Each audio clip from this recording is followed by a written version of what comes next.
যদি ইনসাফ কায়েম না করা যায়, ইসলাম অনুসরণ করা যায় না। যদি বেইনসাফের বিরুদ্ধে লড়াই না করতে পারো, মিথ্যে মুসলমানিত্বের দাবি ত্যাগ করো। তুমি যদি ইনসাফের জন্য যুদ্ধ করতে না পারো, তুমি যদি বৈষম্যের বিরুদ্ধে লড়াই করার হিম্মত না রাখো, মুসলমানের মিথ্যা দাবি করা ভণ্ডামি ছাড়া কিছুই নয়। আর সর্বোপরি যদি একটি বৈষম্যহীন সমাজ গড়বার জন্য শাহাদাতের রক্ত দিতে হয়, আবু সাঈদদের মতো বৈষম্যের বিরুদ্ধে বুক পেতে দিয়ে জীবন দেওয়ার জন্য শপথ নিতে হবে। কোরআনে পাকের এক একটা আয়াত, কোরআনের এক একটা বিধান আল্লাহর জমিনে বাস্তবায়ন করার জন্য আমাদের জীবন যৌবনের বাজি লাগায় দিতে হবে, বাজি লাগায় দিতে হবে ইনশাআল্লাহ। ইনসাফ কায়েম করতে গিয়ে ছুরি যদি নিজের সন্তানের হাতের উপর দিয়ে যায়, সে হাত স্তব্ধ হয়ে যাবে না, সে হাত থমকে দাঁড়াতে পারবে না। যেখান দিয়ে ইনসাফ যাবে সেখান দিয়ে ইনসাফকে চালিয়ে দিতে হবে। এই সমাজ, এই জমিন এখন বিপ্লবী চায়। সে বিপ্লব আব্রাহাম লিঙ্কনের আদর্শের বিপ্লব নয়, সে বিপ্লব কার্ল মার্কস, মাও সেতুং আর লেনিনদের বিপ্লব নয়। বাংলার মাটি আরেকটা বিপ্লব দেখতে চায়। সে বিপ্লব হবে ইসলামী সমাজ গঠনের বিপ্লব। সেই বিপ্লবের জন্য 2000 যুবক নয়, যদি 2 লক্ষ যুবকের তাজা বুকের শাহাদাতের রক্তের প্রয়োজন হয়, সে রক্ত দেওয়ার জন্য শহীদ ঈদগাহে কারা কারা জমায়েত হবে, কারা কারা জমায়েত হবে। হ্যাঁ, এটা শুধু কথার কথা না, শপথ। এটা কথার কথা না, শপথ। এটা অঙ্গীকার। কার সাথে? কার সাথে? যেই অপরাধ করে মন্ত্রীর দুলাভাই ছাড়া পেয়েছে, যেই অপরাধ করার পরে এমপির শালার শাস্তি হয় নাই, যেই অপরাধ করার পরে শিল্পপতির বিচার হয় নাই, যেই অপরাধ করার কারণে রাজনৈতিক নেতার কোনো বিচার হয় নাই, একই অপরাধ দুর্বল, গরিব, অসহায় মানুষ করার পরে তার উপর আইনের শাসন 100 ভাগের জায়গায় 200 ভাগ বাস্তবায়ন করা হয়। আল্লাহ নবী বলেছেন, পৃথিবীতে ইসলাম এসেছে শুধুমাত্র ইবাদত, নামাজ, রোজার, হজ, যাকাতের বিধান বাস্তবায়নের জন্য নয়। ইসলাম দুনিয়াতে আগমন করেছে, তার আগমনের অন্যতম উদ্দেশ্য হলো সমস্ত বৈষম্য দূর করে, জুলুম আর বেইনসাফি দূর করে বিশ্ব সভ্যতায়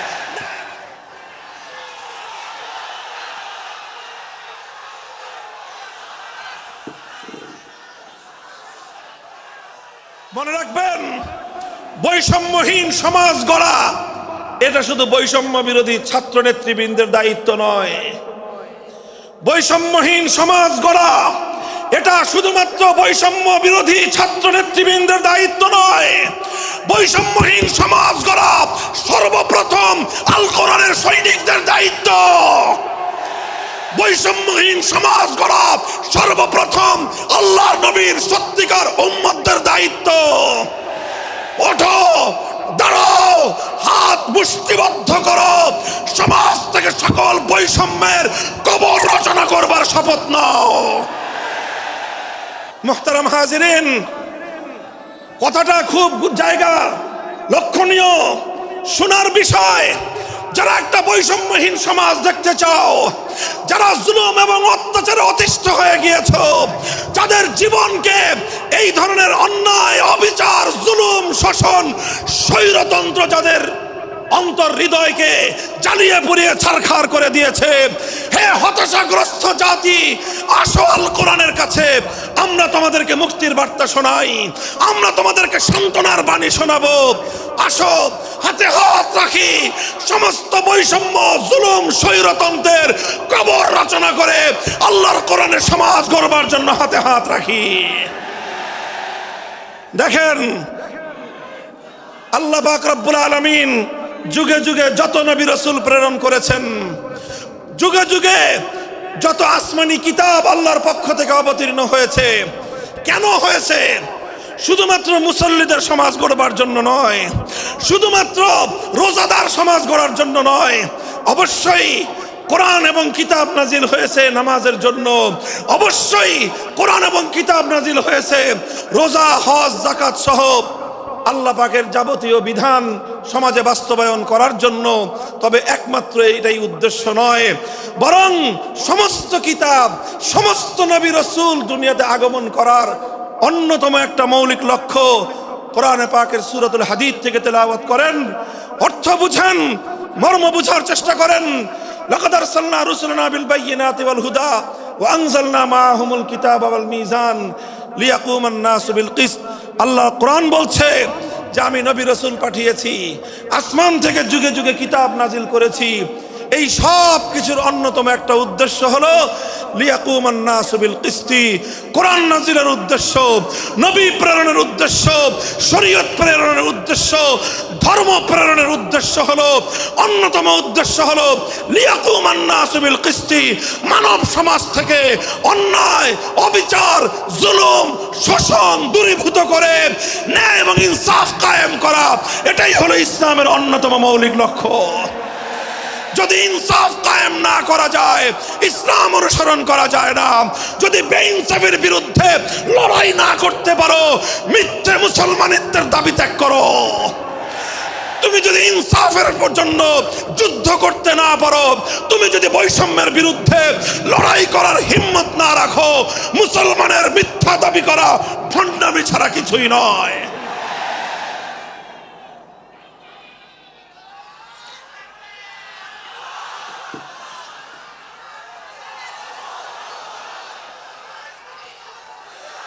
এই জন্য আমাদেরকে বুঝতে হবে, আমাদের জীবনের অন্যতম মিশন, যে জন্য আল্লাহ তার নবীদেরকে পাঠিয়েছেন, নবীদের জীবনের মিশন যা ছিল, নবীর উত্তরাধিকারী, নবীর অনুসারীদের জীবনের মিশনও সেটাই হবে।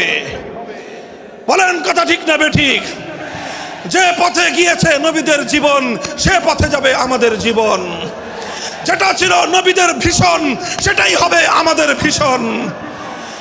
যদি এটাই হয় সত্য কথা, এটাই যদি হয় শপথ, তবে বৈষম্যহীন সমাজ গড়বার জন্য যা করতে হয় তাই করা আমার আর তোমার জিম্মাদারি। যদি সেজন্য আমাদেরকে ঘাম ঝরাতে হয়, ঘাম ঝরানো আমাদের দায়িত্ব। আর যদি সেজন্য চোখের অস্ত্র দিতে হয়, চোখের অস্ত্র দেওয়া আমাদের দায়িত্ব। যদি সম্পদের কোরবানি করতে হয়, মাল সম্পদের কোরবানি করা, সেটাই আমাদের জীবনের দায়িত্ব এবং উদ্দেশ্য। আর সর্বোপরি যদি একটি বৈষম্যহীন সমাজ গড়বার জন্য শাহাদাতের রক্ত দিতে হয়, আবু সাঈদদের মতো বৈষম্যের বিরুদ্ধে বুক পেতে দিয়ে জীবন দেওয়ার জন্য শপথ নিতে হবে।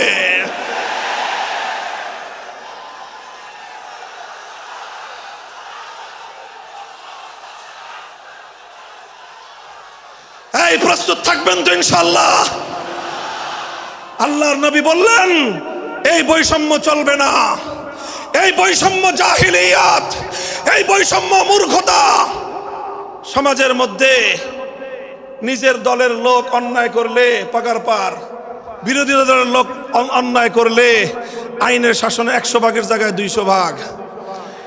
নিজেরা অপরাধ করলে সেই অপরাধীকে ছাড়িয়ে নেওয়ার জন্য সমস্ত আয়োজন। বিপক্ষ মতের লোকজন অপরাধ না করা সত্ত্বেও তাদেরকে কেচোর মতো মাটির গর্ত থেকে ধরে এনে তাদেরকে বিচারের মুখোমুখি দাঁড় করানো, অন্যায়ভাবে তাদের জীবন থেকে তাদের যৌবনের সময়গুলো কেড়ে নেওয়া, বছরের পর বছর অন্ধকার কারা প্রকোষ্ঠে তাদেরকে বন্দী করে রাখা। এই জুলুম এবং অন্যায়ের অবসান যদি না ঘটাতে পারো, পুরুষ এবং যুবক মানুষ হিসেবে আল্লাহর কাছে জবাবদিহিতার সুযোগ থাকবে না। কাজেই তাফসীরুল কোরআন শুধুমাত্র কোরআনের তেলাওয়াতের জন্য নয়, তাফসীরুল কোরআন শুধু আল্লাহর কোরআনের মর্ম বোঝানোর জন্য নয়। আল্লাহর কোরআন তেলাওয়াত করতে হবে, মর্ম বুঝতে হবে, আর তালিমে হিকমতের কর্মসূচির অধীনে কোরআনে পাকের এক একটা আয়াত, কোরআনের এক একটা বিধান আল্লাহর জমিনে বাস্তবায়ন করার জন্য আমাদের জীবন যৌবনের বাজি লাগায় দিতে হবে, বাজি লাগায় দিতে হবে ইনশাআল্লাহ। হযরত রাসূল আকরাম সাল্লাল্লাহু আলাইহি ওয়াসাল্লাম বলছিলাম জাতির উদ্দেশ্যে প্রদত্ত মক্কা বিজয়ী মহাবীর আমিরুল মুমিনিন নবিয়ুল্লাহ খলিফাতুল্লাহ ফিল আরদ খলিফাতুল মুসলিমিন মুহাম্মদুর রাসূলুল্লাহ সাল্লাল্লাহু আলাইহি ওয়াসাল্লামের বক্তব্যের কথা। আল্লাহর নবী বললেন, বৈষম্যের কারণে আল্লাহ পাক রব্বুল আলামিন পৃথিবীর বহু জাতিকে ধ্বংস করে দিয়েছেন। সুতরাং শুনে রেখো, আমার দ্বারা বৈষম্য হবে না।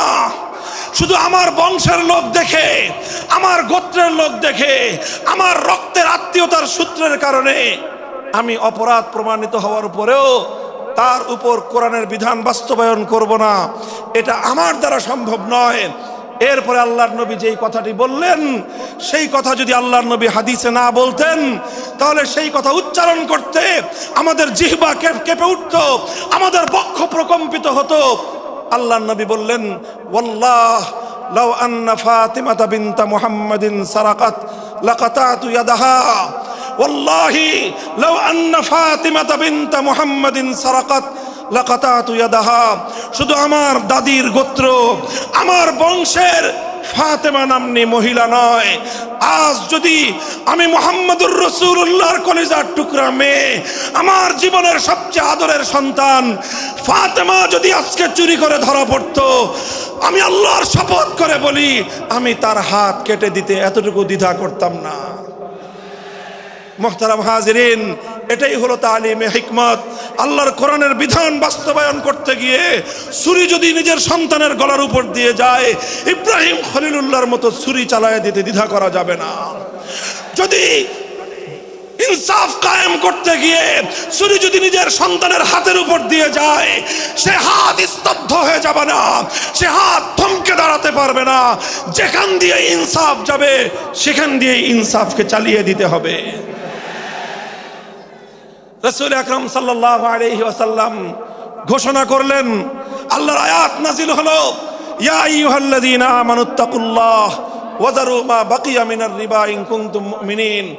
হে মুমিনগণ, সুদকে তোমরা পরিহার করো যদি ঈমানদার হয়ে থাকো। যদি ঈমানদার হয়ে থাকো, কি করো তোমরা? সুদকে পরিহার করো। কি করো? ইত্তাকুল্লাহ, তোমরা আল্লাহকে ভয় করো। ওয়াজারু মা বাকিয়া মিনার রিবা, সুদের যা অবশিষ্ট আছে এই সব কিছু তোমরা পরিহার করো। আর যদি না করো, সুদ যদি তোমরা পরিহার না করো, ফাজানু বিহারবিম মিনাল্লাহি ওয়া রাসূলিহি, আল্লাহ এবং তার রাসূলের পক্ষ থেকে যুদ্ধের ঘোষণা শুনে নাও। হে জাতি, হে মুসলিম সম্প্রদায়, আমরা তোমাদের কাছে পয়গাম পৌঁছে দিতে চাই। আল্লাহর উপর বিশ্বাসী জাতি, আল্লাহর নবীর উপর আস্থাশীল জাতি কোনোদিন সুদি কারবার করতে পারে না। সুদ ভিত্তিক অর্থ ব্যবস্থা দিয়ে তাদের সমাজ চলতে পারে না। আল্লাহর উপর বিশ্বাসীদের সমাজ যদি হয় সুদ ভিত্তিক, তার অর্থ হলো রাত দিন আল্লাহ এবং তার রাসূলের সঙ্গে তারা যুদ্ধে লিপ্ত।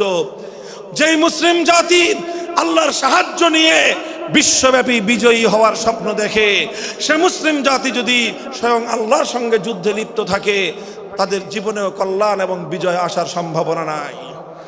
এই জন্য মুসলিম জাতির উত্থানের জন্য মুসলমানদের বিজয়ের পূর্ব শর্ত হলো সুদ পরিহারের মাধ্যমে আল্লাহর সঙ্গে যুদ্ধ বন্ধ করতে হবে, আল্লাহর পক্ষ থেকে সাহায্য চাইতে হবে। কোরআনের আয়াত, সূরা বাকারার আয়াত, এই আয়াত নাজিল হওয়ার পরে আল্লাহর নবী শুধু তেলাওয়াত করে দায়িত্ব ক্ষান্ত করেন নাই, শুধু সুদের মর্ম বুঝিয়ে নিজের দায়িত্ব ক্ষান্ত করেন নাই। তৃতীয় দায়িত্ব তালিমে হিকমত, সুদকে সমাজ থেকে সমূলে উৎখাত করার উদ্যোগ নিয়েছেন। বলেন সুবহানাল্লাহ।